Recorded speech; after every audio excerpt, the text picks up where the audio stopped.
Washington. Under a crushing backlog in the issuing or renewing of security clearances, federal authorities have given interim clearances to people they later discovered were murderers and pedophiles, a senior government official said Wednesday.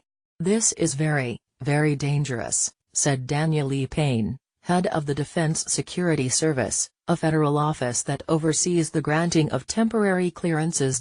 Payne said roughly 100,000 people hold interim clearances while working for companies with Defense Department contracts or at 13,000 cleared facilities and plants around the country, and as they await a full comprehensive background investigation.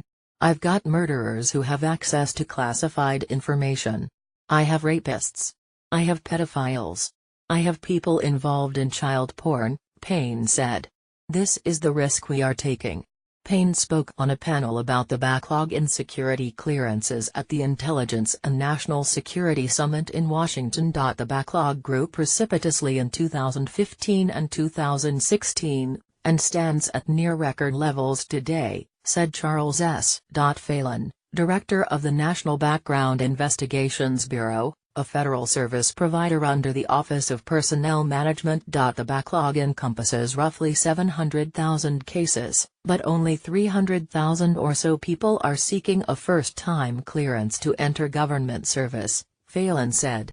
The remainder may be federal employees or contractors seeking a periodic renewal of a security clearance or a change in their clearance level, he added. They stay in federal jobs. Payne, a career counterintelligence officer with the CIA, said the concerns about interim clearances only affect the Defense Department and its associated industrial base, not the nation's intelligence agencies, where temporary clearances are never granted.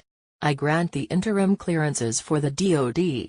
I also take the interim clearances away," Payne told a reporter after the panel ended. Asked how many cases his office had discovered of people with a murder in their background, he said, "It's more than several.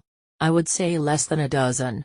One case happened just a month ago when a man with an interim clearance got in an argument at a bar.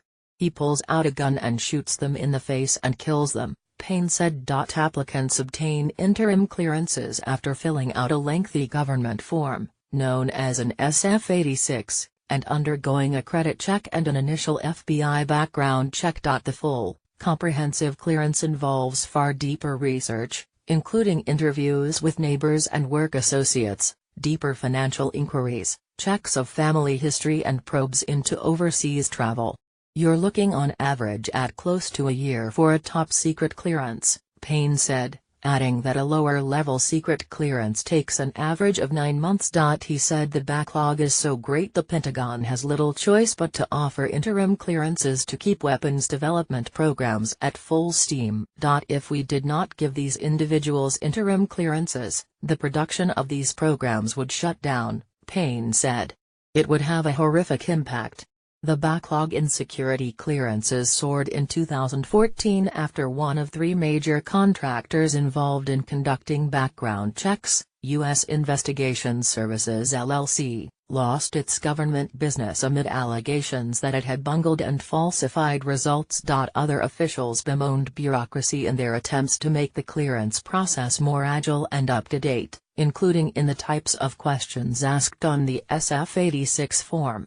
"It took 8 years to change one question on the SF-86, said William Aravanina, director of the National Counterintelligence and Security Center, the nation's top agency for catching foreign spies. Investigations entail sending agents to the homes of neighbors of an applicant. "I had FBI agents all over my neighborhood and my neighbors got very worried that I was in trouble," said Beth McGrath, a former Pentagon management officer who now is managing director of federal strategy of Deloitte Consulting. "Yet checking social media accounts of applicants has not been fully embraced," she said.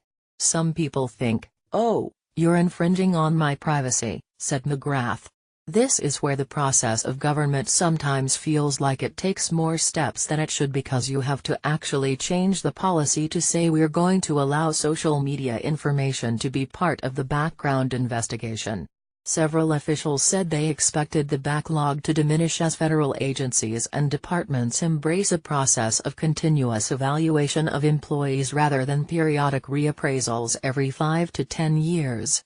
The Defense Department now has 500,000 employees enrolled in the constant vetting program, a number that should grow to 1 million by year's end, Payne said.